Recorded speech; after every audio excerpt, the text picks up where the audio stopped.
इसलिए 26 जनवरी के ऐसे पावन शुभ अवसर पर हर नागरिक एक शपथ ग्रहण करें कि देश के हम लाल हैं और देश की हम शान हैं, कर्म ही पूजा हमारा, कर्म ही भगवान है। देश हित में कार्य करना कार्य का ही ध्यान है, और संगठित हों संगठन में साथ में ईमान है। लोग संगठन बना लेते हैं, बेफजूल के काम करते हैं, कोई अस्तित्व नहीं बचता। वेदों की ओर लौटो, किसी महापुरुष ने ऐसा नारा भी दिया था। उसके पीछे बहुत बड़े कारण छुपे हुए हैं। आज रामचरितमानस के ऊपर सवाल उठाए जा रहे हैं, सनातन धर्म को एक कटघरे में खड़ा किया जा रहा है। हम आज़ाद कहाँ हैं अभी? हम तो बहुत बड़े गुलाम बने हुए हैं। रीढ़ की हड्डी थे भगवान श्री राम, भगवान श्री कृष्ण, जिनके पुरखों के नाम पर भारतवर्ष का नाम पड़ा।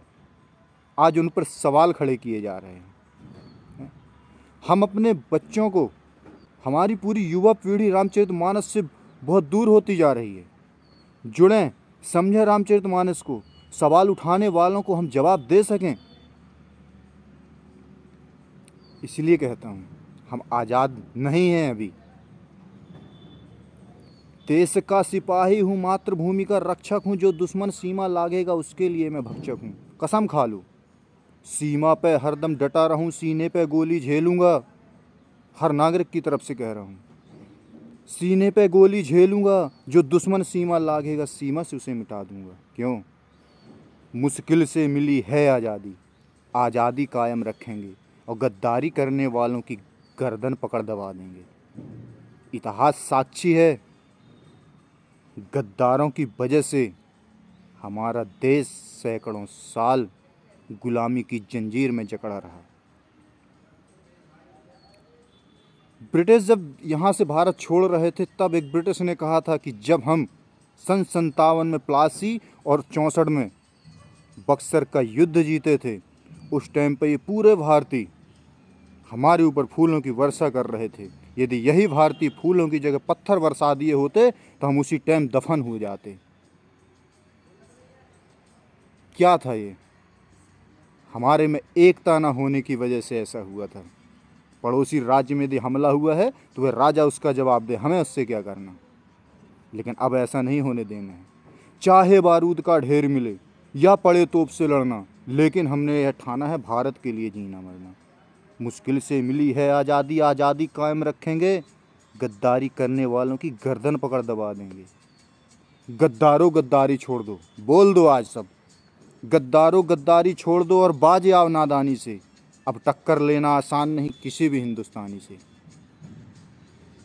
गद्दारों की वजह से हम हमेशा भेंट चढ़ते रहे हैं, और आज भी देख लीजिए, चाहे बिहार के शिक्षा मंत्री हों, समाजवादी पार्टी के कोई नेता हों, हिंदुत्व हैं, खुद को नहीं पहचान पा रहे, अपनी ताकत को नहीं पहचान पा रहे, उसी पे सवाल उठा रहे हैं। ये गद्दार नहीं है तो क्या है?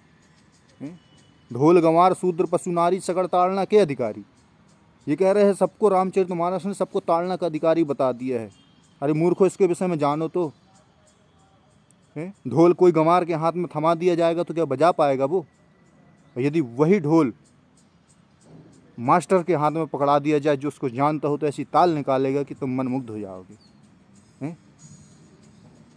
पशु, हम एक उदाहरण ले लेते हैं, किसान के बेटे हैं।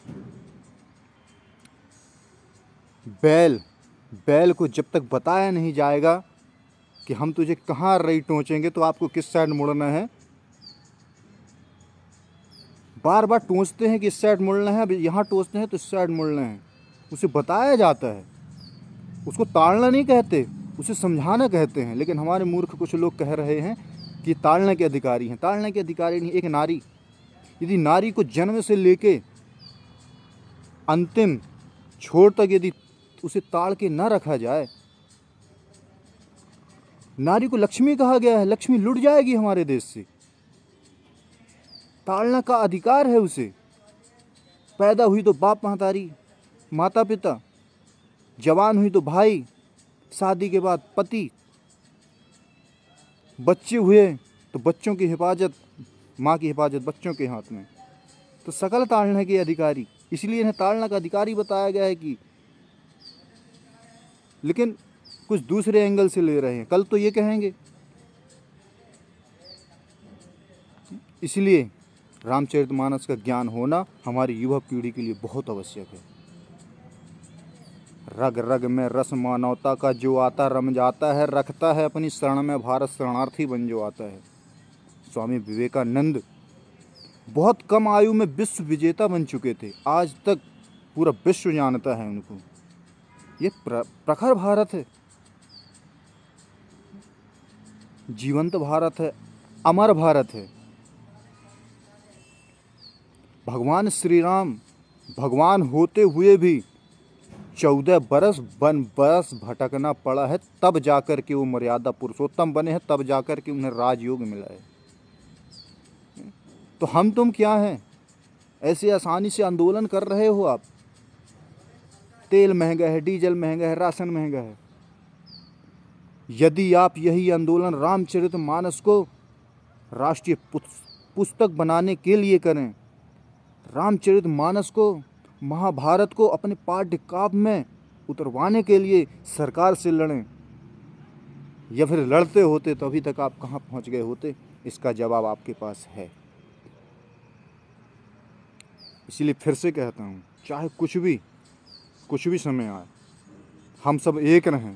द्वेषता हो दूसरे प्रति ये तो दूषित बात है, सभी को मालूम सभी की कहाँ तक औकात है। ज़्यादा कुछ नहीं कहूँगा, सब विवेकशील हैं। जय हिंद, जय भारत।